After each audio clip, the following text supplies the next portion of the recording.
Bangladesh test ইতিহাসে ১৫৫টা match খেলেছে, তার মধ্যে জয় মাত্র ২৩টা।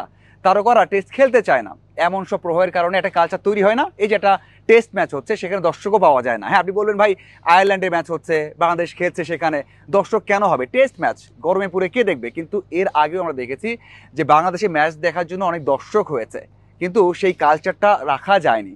বাংলাদেশ দল জয় পায়নি, বাংলাদেশ দল ভালো করতে পারেনি, বাংলাদেশ দল তারকা তৈরি করতে পারেনি। এই জন্য ইম্প্যাক্টটা পড়েছে। ভারতে ম্যাচ হলে অনেক দর্শক হয়, ইংল্যান্ডে ম্যাচ হলে অনেক দর্শক হয়। হ্যাঁ, এখানে হবে না, সেটা একটা বিষয়। তারপরেও বাংলাদেশ দল ওই কালচারটা তৈরি করতে পারেনি। টেস্ট ক্রিকেট যে একটা বিনোদনের গেম হতে পারে, যেখানে দর্শক আসলে যে একেবারে সেটা যে অপচয় হবে, তেমনটা তৈরি করা যায়নি, যে তাদেরকে বোঝানো যে টেস্ট ক্রিকেটটাও ভালো হতে পারে। যাই হোক, এটা খুবই সামান্য একটা বিষয়, তবে দর্শক আসলে ম্যাচটা ভালো হয়।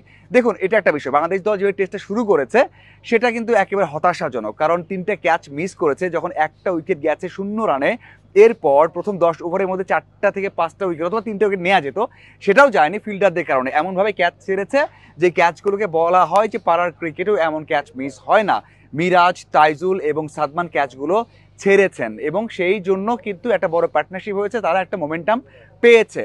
দেখুন, বাংলাদেশ দল যদি চাইতো, বাংলাদেশ ক্রিকেট বোর্ডও যদি চাইতো, তাহলে হয়তো বা দর্শক সংখ্যা হোক, এই যে ম্যাচের পারফরমেন্স সংখ্যা হোক, এগুলো বাড়ানো যেত। এই যে এই ম্যাচটা আয়ারল্যান্ডের এগেস্টে, অনেকেই বলবেন যে বাংলাদেশ দল তো এই ম্যাচ হেরে যেতে পারে, বাংলাদেশ দল এই ম্যাচে ভালো করবে না, এই সংখ্যাও কিন্তু তৈরি হতে পারে। কারণ বাংলাদেশ দল টেস্টে এমনটাই করেছে, আফগানদের বিপক্ষে হেরেছে। বাংলাদেশ দল অনেক অনেক ঘরের মাঠে যে ম্যাচগুলো জিততে যাচ্ছে সেই ম্যাচগুলো হেরেছে, দেশের বাইরে মোমেন্টাম তৈরি করে হেরেছে। এই যে 20টা উইকেট নেওয়া বা ব্যাটারদের ভালো করা, সেই সংস্কৃতি তৈরি হয়নি, সেই পারফরমেন্স কিন্তু তৈরি হয়নি। এই জন্যই বাংলাদেশ দল বড় ম্যাচও হেরে যায়, ছোট ম্যাচেও আপসেট করে। এই বিষয়গুলো একের পর এক হয়ে আসছে। এই জন্য টেস্ট ক্রিকেটটাকে বড় একটা ক্রিকেট, বড় একটা বিনোদনের জায়গা এটা তৈরি করা যায়নি, যেটা অন্য দেশে তৈরি করা গেছে।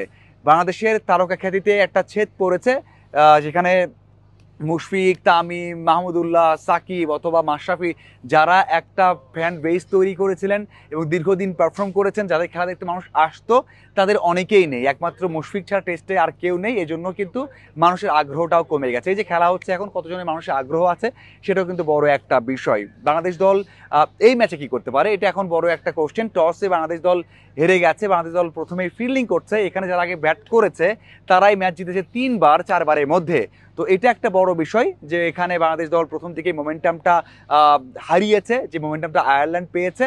এবং তারা যে পার্টনারশিপটা করেছিল, 100 রান করেছে, 3 উইকেট হারিয়ে 106 বা 7 প্রথম দিকে, সেটাও কিন্তু তাদের জন্য ভালো একটা মোমেন্টাম। তারা যদি 300 থেকে 350 করে ফেলে, তাহলে তারা হয়তো বা এই ম্যাচ জয়ের পথে অথবা ড্র করার পথে এগিয়ে যাবে, বা তারা সেই স্বপ্নটা দেখতে পারবে। এবং দেখার অপেক্ষা সেই কাজটা বাংলাদেশ দল তাদেরকে করতে দেয় কিনা, নাকি ভালো ফিল্ডিং করে, ভালো বোলিং করে খুব দ্রুত ম্যাচটা চেঞ্জ করে ফেলে। কারণ পার্টনারশিপ একটা দলকে এগিয়ে নিয়ে যায়, আবার ব্রেক থ্রু একটা দুটো নিতে পারলে বাংলাদেশ দল খুব ভালোভাবে কাম ব্যাক করতে পারবে, ম্যাচের রংটা চেঞ্জ করতে পারবে। প্রথমতই বলতে চাই যে বাংলাদেশ দল এই যে 154 টেস্ট খেলেছে, আগে এটা 155তম টেস্ট।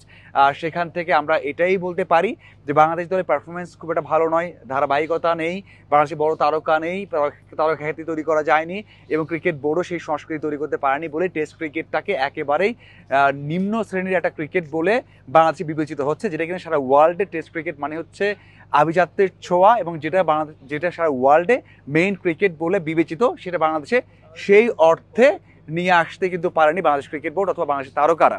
আপনার কি মনে হয়? অবশ্যই জানাবেন। ধন্যবাদ।